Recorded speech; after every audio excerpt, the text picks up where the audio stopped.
Hey guys, welcome. This is Joe McCall, and this is the Real Estate Investing Mastery Podcast. Today, we're going to be talking about how anybody, could be making bird dog fees by finding self-storage units for investors, like Joe Evangelisti, who we're going to have here as a guest on the show. We've talked about self-storage investing a little bit, but I'll be honest, it's a little intimidating when you don't know about it, right? You see them everywhere and you have no idea, well, how could I, little Joe Blow, the average Joe, how could I make money doing real estate with doing self-storage units, right? And typically, sometimes, most of the times, you see these big self-storage units and they, like they're $1 million facilities. These are big, huge buildings right off the interstate, very expensive land. So is there a way for the little guy, the average Joe, to actually make money doing self-storage? Well, yeah. What if you found somebody who's doing them already and you became a bird dog? You became somebody that finds them and then gets paid for bringing these deals. And then this is the cool thing about this, which is why I wanted Joe on the show. When you when you bring the deal to somebody with the experience, you're going to learn how to do these deals yourself so that in the future, you can do them as well. Cool. Does that sound good? We're going to talk about that on this podcast. First, though, this podcast is brought to you by my free land contract. Here it is. You heard me talk about it. If you've not, well, I'm going to talk about it real quick here. This is a vacant land deal that I did with my son at the time. He was 15 or 16 years old. So about 2 or 3 years ago. This was a property. This particular deal here was in Wilkes County, North Carolina, 5.08 acres. We bought the property for $7,600, sold it for $19,000, made a profit of $11,224 with this simple one-page contract that you can get for free if you go to simplelandcontract.com. I'm going to be doing more and more of these kinds of free things. A lot of you guys know Jerry Norton from Flipping Mastery. The guy is a beast. His YouTube channel is amazing. I recommend you all go look at it. And my goal is to have more lead magnets than Jerry. Okay. If you open any of his video descriptions, he's got about 30 of them in there. Really good stuff. And I want to have more than him. And Jerry and I are friends. I give him a hard time, but whatever. I don't know if I could ever be as good as Jerry, but I'm going to try. So one of them is this contract, which Jerry doesn't give away, by the way. He does not give you a free contract for flipping land. He gives you contracts for houses, but not for vacant land. So get mine for free before I change my mind at simplelandcontract.com. Okay? Simplelandcontract.com. Let's bring Joe on, shall we? Joe Evangelisti. How are you, my man? Fantastic, Joe. Thanks for having me on. I'm glad to get you on. We've been going back and forth a lot, and it's good to see you again. Last time I think we saw each other was at a little mastermind with another mutual friends of ours in Florida. Yep. You've been doing some big things. I see you all around social media. One of the things you like to do is storage investing. Correct. Why self-storage? How'd you get involved in that? Man, I really it was a lucky coincidence. I kind of fell into it. We did single family fix and flip, wholesale, brokerage. I mean, I did just about everything in single family land for about 12 years. And to be honest with you, Joe, I kind of almost got a little bit burnt out. Our last year we did something like 88 transactions, lots of houses flipped. And at the end of the year, me and my business partner looked at each other and said, like, what's the goal next year? You want to do 100? You want to do 120? And he looked at me dead in the eyes and he's like, dude, I never want to do 88 again for the rest of my life. I was like, I'm kind of glad you said that because it's just a lot. The volume, the transactions, the motion, the cash flow. And so I kind of, I think it was late 18 or 19. I sat down doing my year in review and I started saying like, okay, what's the next thing? I knew I had to be commercial, but I didn't know it was apartments. Was it retail? Was it offices? And so I went to a good friend of mine, Tim Bratz's Commercial Empire event, probably a month or two later. What year was this? I think it was 18 or 19. It was something along those lines. And, I sat in that room with 500 apartment investors. And, the sentiment around the room was, man, we're putting in 50 LOIs to buy a deal. And, and it was just this volume. And, I don't know if you ever read the book, The Blue Ocean Strategy, right? But I just felt like I was in the red ocean, man. I'm like, man, if I'm going to start to get into this multifamily thing, what's going to separate us?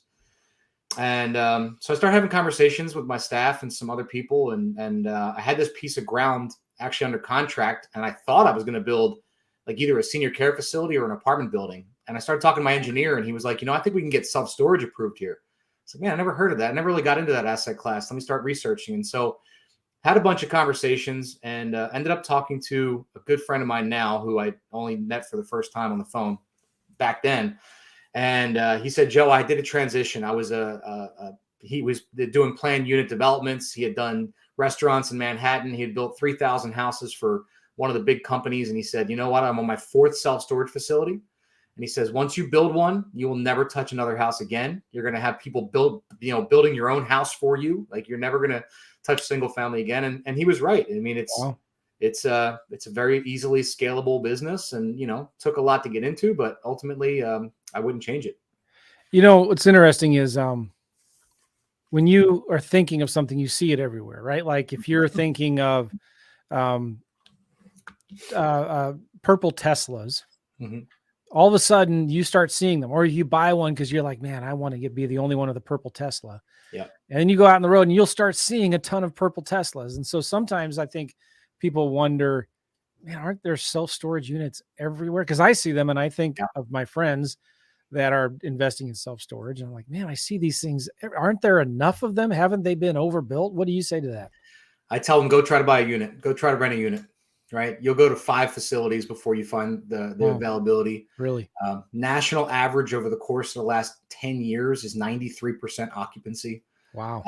The little availability of units that's available, most of the time it's only there because the sizing is incorrect, right? Like, you need a 10 by 30, they're out. They have all 5 by 5. So, when they have that 5, 6, 7% vacancy, it's generally because they don't have the right sizing in the units.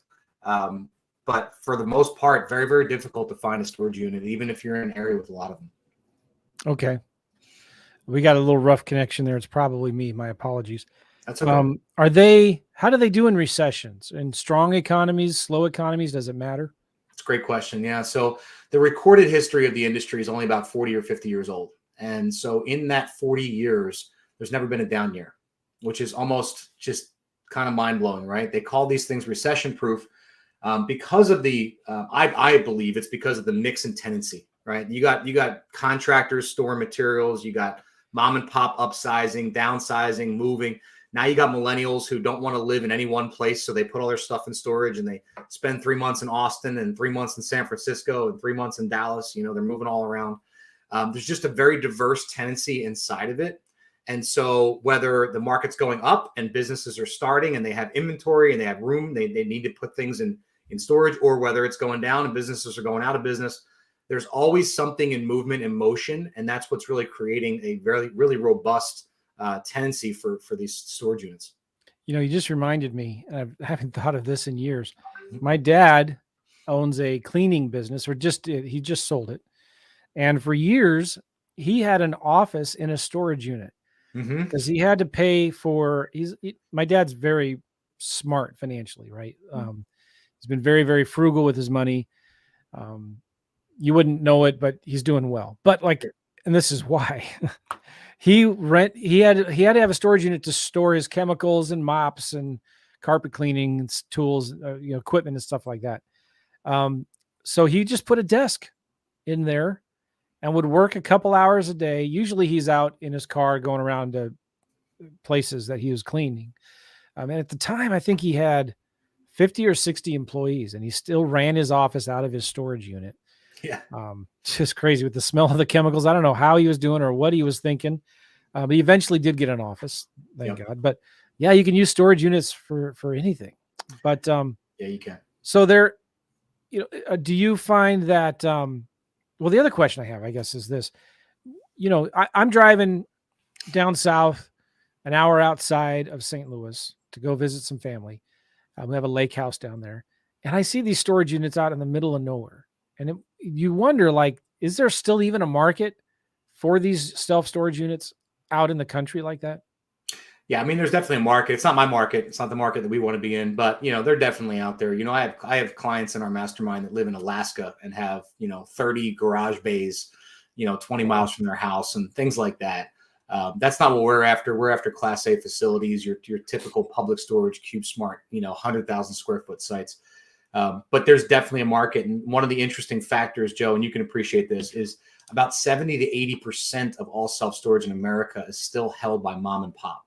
70, how much again? Between 70 and 80%. Wow. Is still mom and pop. So, you just saw this week, as a matter of fact, Public Storage is trying to do kind of a hostile takeover of Life Storage. It was the cover of the Wall Street Journal yesterday. Really? $11 billion takeover. And Public is by far the largest publicly traded REIT in self-storage. They only own 9% of the self-storage in America. So it's a big piece, obviously, but the big REITs only control about 30% overall in all of the units. Wow. You're kidding me. Yeah, it's huge. I would have thought it was a lot more, just because, again, the things and places that you see. Yeah.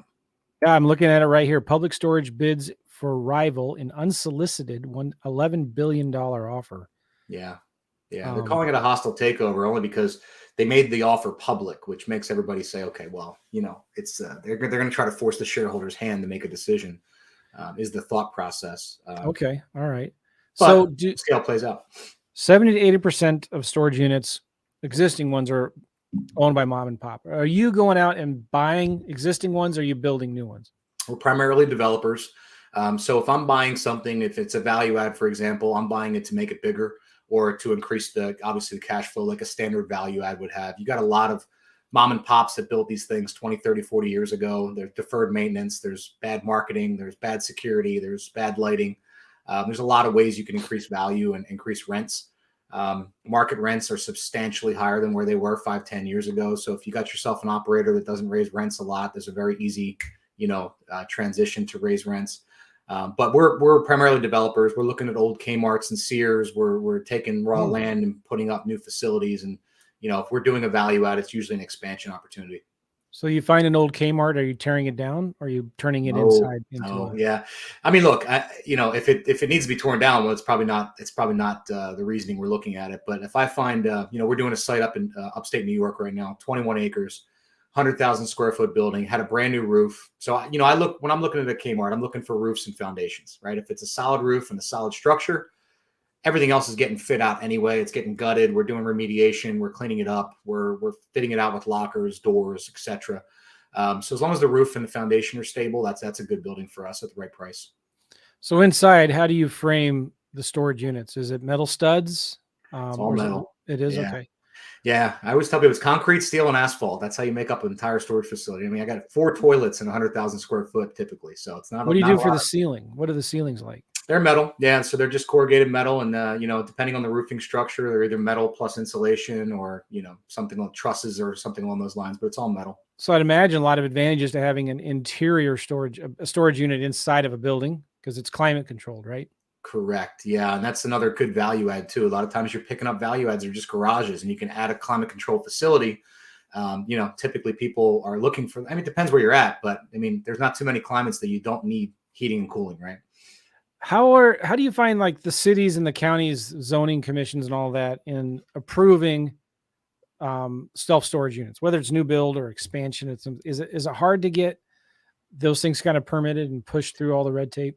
It definitely is, Joe. And I look at that as like kind of one of our unique abilities is our team is putting together a really good story. And, we hire these people called planners, which basically sell the story to the zoning board.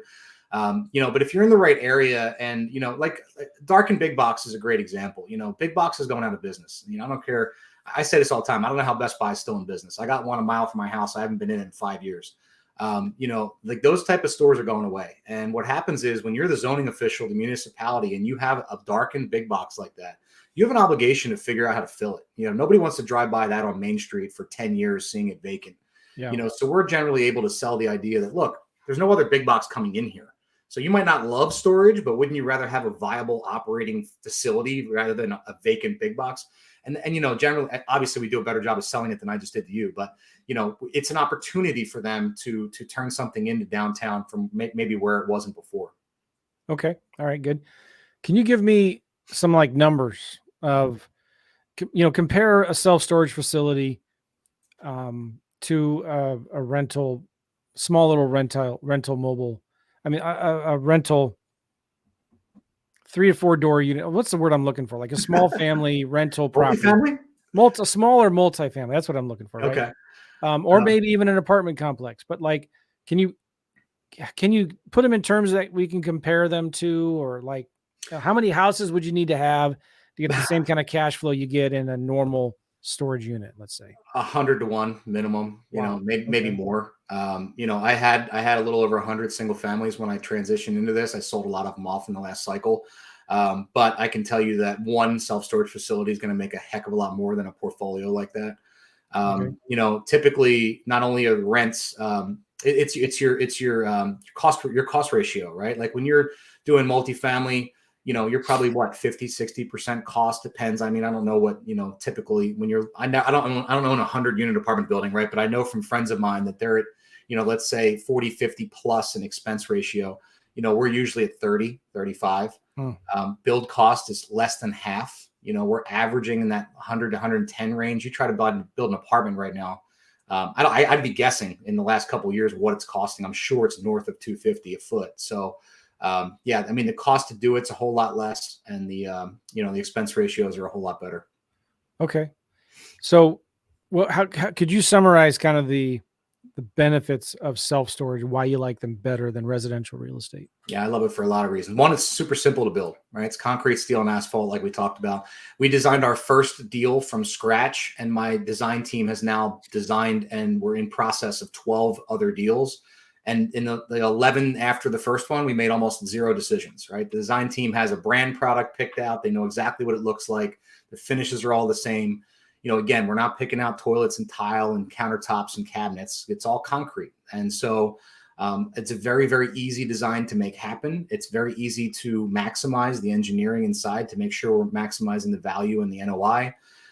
They're very easy to build, and the tenancy, the management, right? I run a 100,000 square foot facility with, basically 1 or 2 full-time staff and 1 or 2 part-time staff.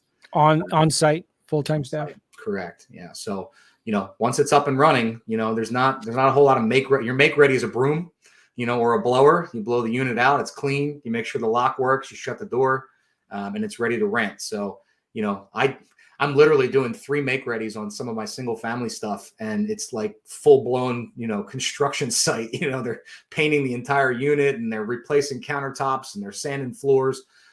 So yeah, the turnover time is, an hour instead of potentially 2 weeks, 3 weeks, depending on what you have to do. So there's a lot of reasons that go into it, but I think one of my favorite reasons is, again, it's recession proof.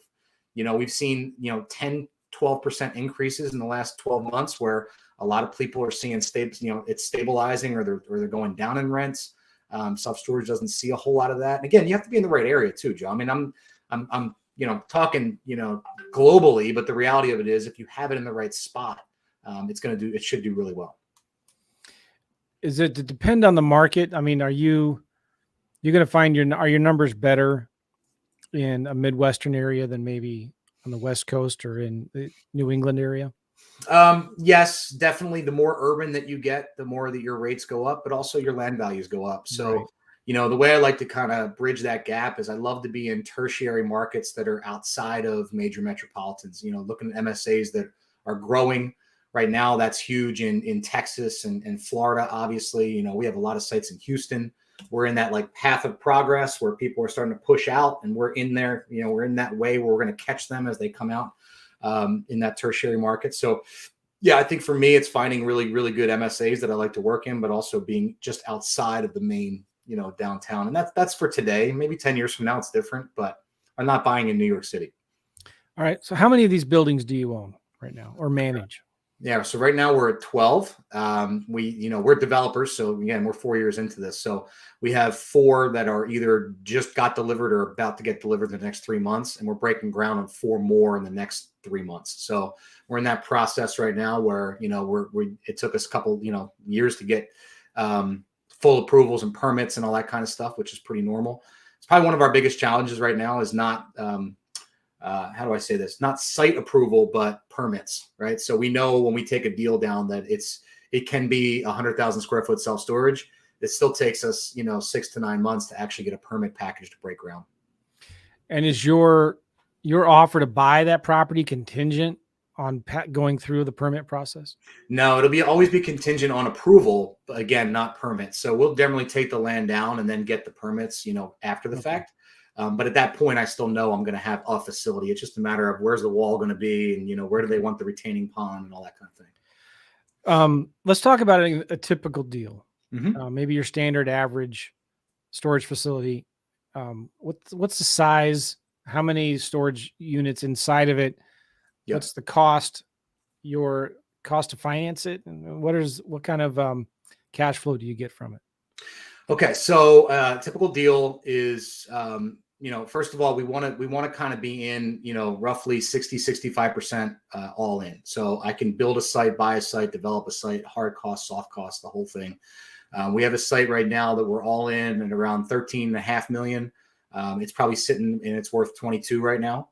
That's at CO. When we get it fully occupied, it'll be worth closer to 25. Of course, it takes a little bit to ramp up, estimate about 18 months, 24 months to get fully stabilized. And then that's our goal, is to be at that 65% mark, all in on our deals. So we're kind of pre-estimating that land cost, development, soft cost, hard cost.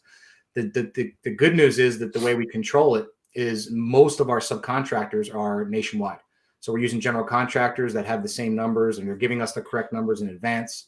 And really the only kind of fluctuation in that is your site work, right? Because, you can do all the soil boring tests if you want up front, try to make sure that everything's stabilized, but you start digging earth or knocking down trees, things change.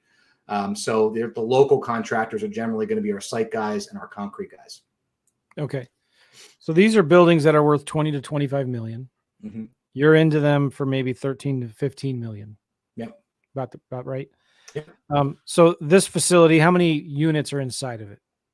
Yeah, units also are totally swag, right? Because it's based on what's the feasibility of the area. If there's a high demand for 5x5s, we're going to have more units. If there's a high demand for 10x30, so we never count doors in the storage business. It's always net rentable square foot. That's the number you want to look for. Okay. That being said, 100,000 square foot could be anywhere between 650 and 850 units, right? Depending on the one we just delivered in New Jersey is like 98,000 net rentable, and I think it's 750 doors, something like that. All right, so 700 units, let's say. What do they each rent for on average? So the industry average across the country is about $90 a month is your industry average. That being said, again, 10x30 climate control, like we have RV spots up in New York that are going to rent for somewhere in the $400 to $500 a month range. Wow. Okay. So looking at these numbers probably intimidate a lot of people. They're like, oh my gosh, $13 million. Yeah, intimidated me for a long time. Right. Well, how did you get over that? Mindset, just mindset and focus. At the time we were controlling, again, if you're flipping 100 houses a year, you're controlling a lot of private equity, a lot of money, a lot of moving pieces. I just looked at it like, look, I can take the same amount of money and do 2, 3, 4 facilities with it, rather than all of this headache of running around to different single family houses. And, one of the challenges in flipping, Joe, which I'm sure and your listeners know, is when you're starting to manage, if you can do it all in, you're in Las Vegas and you're flipping 50 little ranchers that all look exactly the same, it's one thing.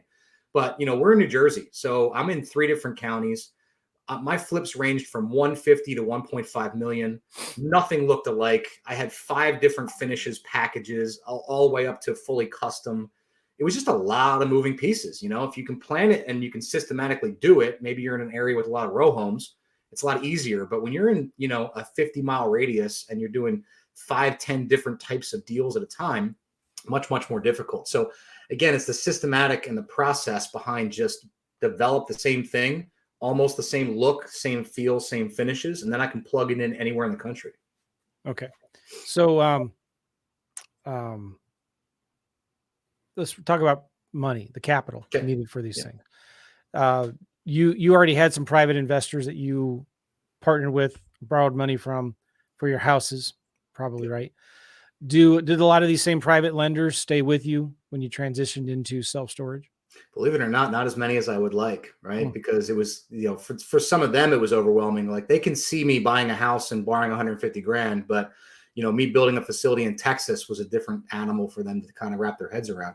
Now we've since brought a lot more of them back on board, but the reality of it was, no, we ended up, going out and finding a lot new private money, a lot of new investors, and, built some great relationships. So when you get 13 million into a deal, what Mhm. percentage of that is typically private money that you raise, and what percent is institutional money? So you're talking. Let's just use rough numbers. Say it's a $10 million deal. You're probably raising $3.5 million for that, and that's covering your equity plus holding costs and design costs, whatever it is, until you break ground. The banks are generally lending somewhere in that 65% range, somewhere around there. So A lot current of value of the property. correct. Yeah, that's percentage of overall cost, right? So. You have enough equity in the game for them to be able to lend on that. And, they're pushing the numbers. When we started out, we were getting offers of 80% loan to cost, right? Now we're down to banks start out at 60 and you work your way to 65, 70. So, Wow. Okay. again, I think that's the challenge of this current environment. I don't think it's going to stay that way forever. Yeah. So you got to be good at raising private money. Yeah. So I look at storage as a team sport, right? You bring something to the table. There's about 5 or 6 players, right? There's the private guys, private equity.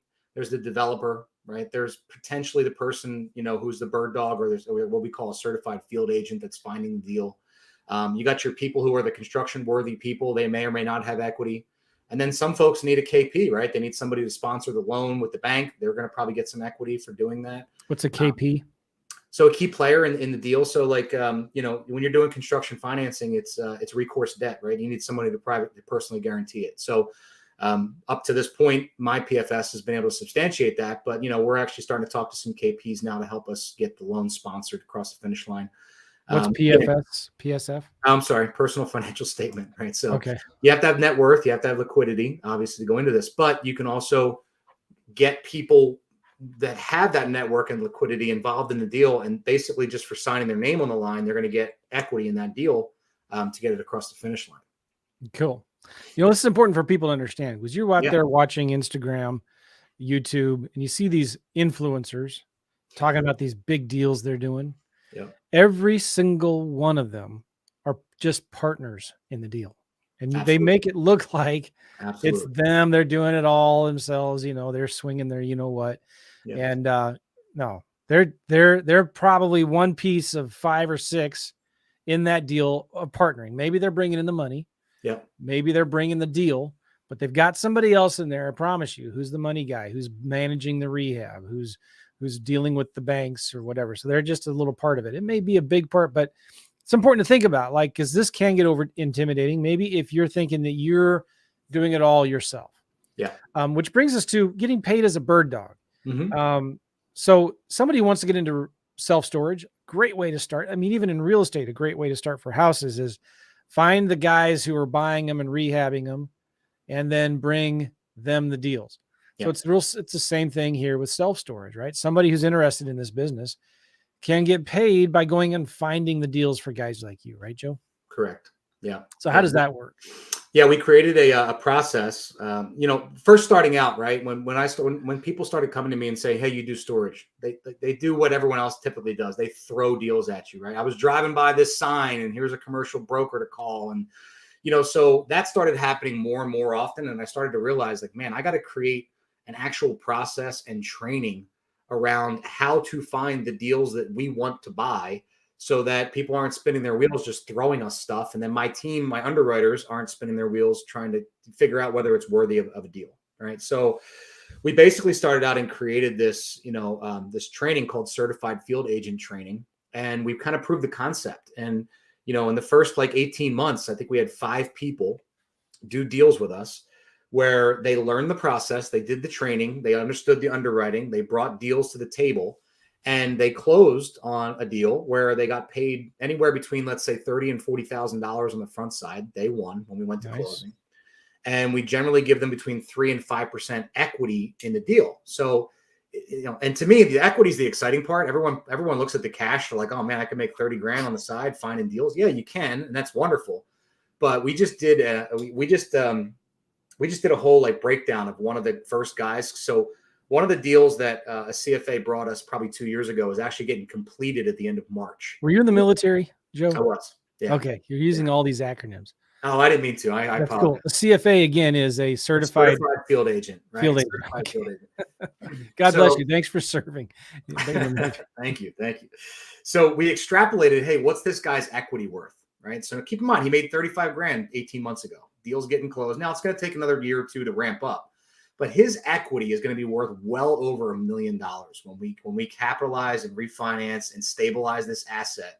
This guy who arguably spent, I don't know, call it 500 hours. I doubt he spent even nearly that much at the time, but we went crazy and figured out that if he put in 500 hours into this thing, there's no way. There's no way he did. He probably put in 100 hours, but it's worth well over $1 million to him. And so I started saying, okay, well, how do we train other people to do this? And so we put together this training. Again, it's a 6-week class. They get live interaction with my team. My underwriters physically take deals from them, underwrite them, show them what works, show them what doesn't. And on average, a CFA or a certified field agent that puts in anywhere north of 50 deals, putting those deals in underwriting, generally they're going to see a deal come through. And so we've done it now 5 times where these 5 different individuals, only one of them had any real estate experience whatsoever. Wow. Right? The guy I was just talking about is a crypto guy. He does crypto all day long. And, nights and weekends, he submits deals on the underwriting board. And, my team literally goes through them one by one and says, this works, this doesn't, this is why. And then that's it. Once it's submitted, they're hands off. They're an equity partner, but all they did was go out and find the deal. And so my goal is to make many, many, many millionaires out of people who, literally just spend nights and weekends looking for commercial property. Anywhere in the country, or do you give them specific boundaries? I like to target their area because, again, the more, as you know, Joe, the more you get deep into an area, you start to understand the municipalities, what works, what doesn't, what can get approved, what can't. Certain areas care more about environmental, obviously, and a lot of other factors. So we'll try to target them. I love to see them take like a county or 2 and target them. But as this thing grows, we're going to start to create more of a hierarchy, with a lead CFA and a junior CFA, and they'll have regions and all that kind of stuff. Right now, it's a little bit more scattered because people can literally bring deals from anywhere. So I think that's helpful for them. So it's helpful for you, though, to have somebody with eyeballs on the property who can go there, take pictures, be your boots on the ground. Absolutely. Yeah. When you say they get a share of the equity, do they get a share of the depreciation, the write-offs? Mm-hmm. Yeah. Okay. So how does that work? I've always been curious about that.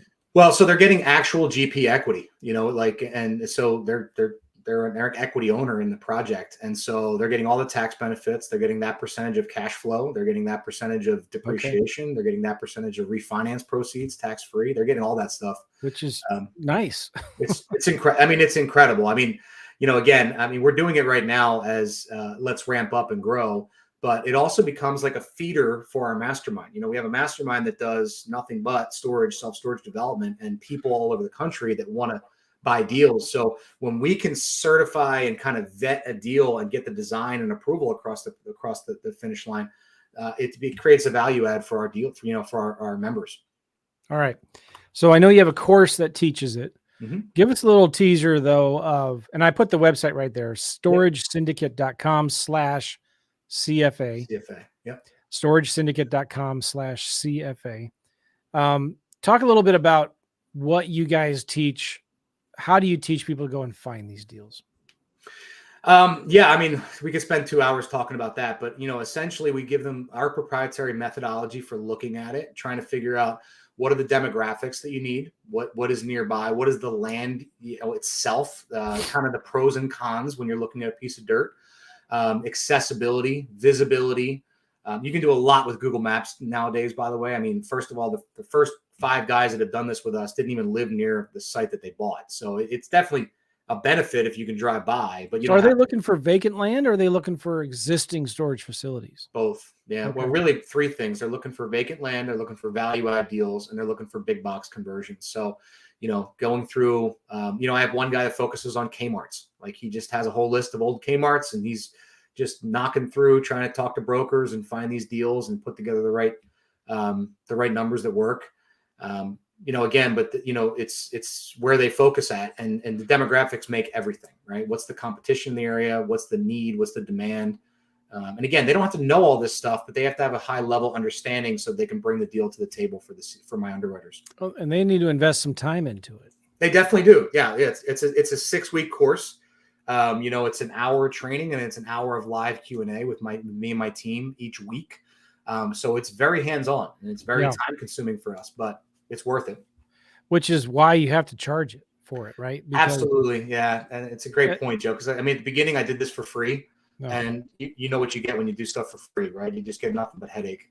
And then so we just started charging for it. It's nominal. It's $1,000. But, again, people who pay attention. They play in that sandbox. They learn this stuff. And I think it's important to mention as well that, they can graduate from the CFA course, go do deals, and assign them to Joe McCall. Like, they don't have to assign them to us. Yeah. However, it's obviously we'd prefer that they learn it and they come do business with us and they get paid. So I'm showing you guys here the website. I'm trying to make it bigger so you all can see it, but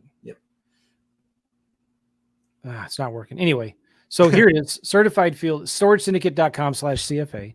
Yep. And I don't get anything from recommending this. I just like Joe. So I'm telling you guys about it. Appreciate it. All right. $9.95 one time or 3 payments of $3.95. All right. Go behind the scenes with us through our 6-week online course and learn tactics to locating the best commercial property deals in the U.S. from proprietary methods that got our team into $200 million of sites in under 2 years. I love it. Mm-hmm. So you're going to get the resources and tactics to locating the best commercial property deals, 6 weeks of live classroom calls, and then 6 weeks of coaching calls. Week 1 is getting started. Mm-hmm. And you're still building this out. They're still building this out. They just actually updated this site yesterday. So there's some Latin on here, guys. I don't speak Latin either, Joe. I don't either. Week 2, though, is locating the prospects. Week 3 is analyzing opportunities. Week 4 is funding the deals. Week 5 is putting it all together. And week 6 is profit structures. And you get extra credit points if you understand Latin. But cool. That's awesome. It's important for, I love the education part of this because you're educating people not just on how to bring you deals, but like I'm hoping somebody brings you deals and then all of a sudden realizes, man, okay, this is cool. I want to do more. Yeah. I want to be more than just a bird dog. I want to maybe be a private investor of these deals, right? I want to be more involved. And so then they can negotiate something if they can bring a deal and participate in it even more on a more active role as well, right? Yeah, it's really life-changing for folks, man. Because, we had a guy, he's on a second deal with us now. And he said, when the second deal closes, my wife gets to quit her job. Right. Wow. So it's like, it's the impact it makes for people, that's the most interesting thing to me is, I want to build lifelong relationships and, we're building them by teaching people an actual skill that they can go get paid to do. Excellent. Yeah, this is really cool. I'm excited about this because there are courses you could buy and coaching programs that, teach you everything A to Z about self-storage, which there's cool. That's a place for that. Right. But I would rather work with the bird dog as a bird dog with a company. So I can go get some training, learn how to find the deals, and then submit the right. Now, again, somebody going through this, when they are done with the training, they're not just going to be sending you an address and a phone number of a broker, right?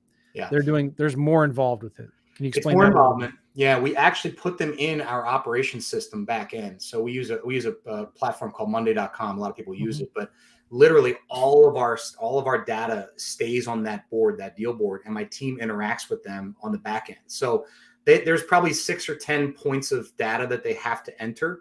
And then at that point, my team will ask them questions. Did you do this? Did you do that? What were the results? Did you call the municipality? Whatever.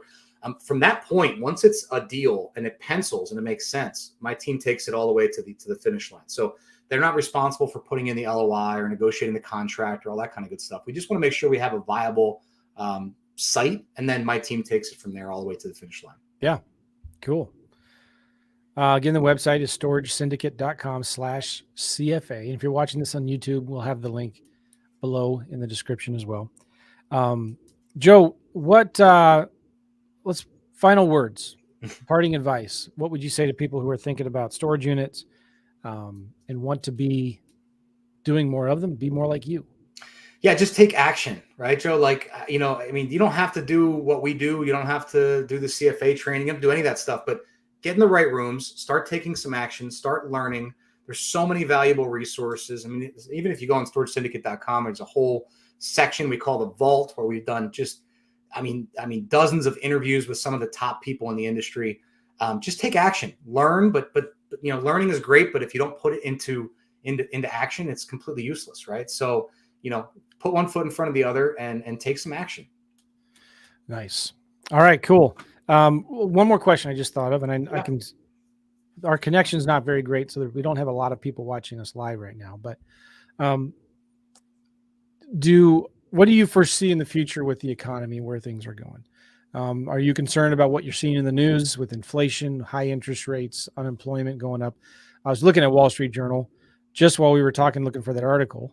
Yeah. And Walt Disney's now laying a bunch of people off. Yeah. Who cares really about Walt Disney anyway? I'm sorry. There's 7,000 people that are losing their jobs. That's not funny. Yeah. But like, man, the news looks pretty bad. So what's your outlook and outtake on that? I heard a quote early on in COVID, Joe, that I've been repeating now for 3 years. And it was something along the lines of adversity creates opportunity and maybe forces us to do things that we should have been doing all along. Right. And so that's what I look at. I look at, you're still going to have, yes, you lost 7,000 jobs, but people aren't talking about the 100,000 people that Disney employs. Like, stuff is still going to move forward. Is it going to be more difficult? Yes. Is it going to be more challenging? Yes. Is it going to be a little bit thinner than it was? Maybe.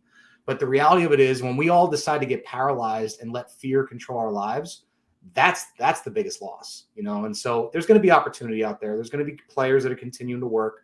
There's going to be banks that continue to loan. You just got to figure out your way in this world and create opportunity. And the more you can solve problems and create opportunity, the more you're going to get in result. I love that outlook on it. Things, because people can get freaked out. But if you think a little bit higher, go about 30,000 foot of view elevation, look at the bigger span of time. And you look at during times of great recession or depression, some of the biggest, best companies came out of that. Mm-hmm. And so crisis creates opportunity. Yeah. That's really good to think about that. Absolutely does. It's not necessarily a half glass full or optimist perspective, but it's looking at, okay, let's be realistic here. Wealth doesn't disappear. It just transfers. It's gone from here to over there. Let's go see where this over there is, and let's get involved with that. Yeah. Awesome. Absolutely. Cool. Joe, you're doing some good things, man. Appreciate you being on my show.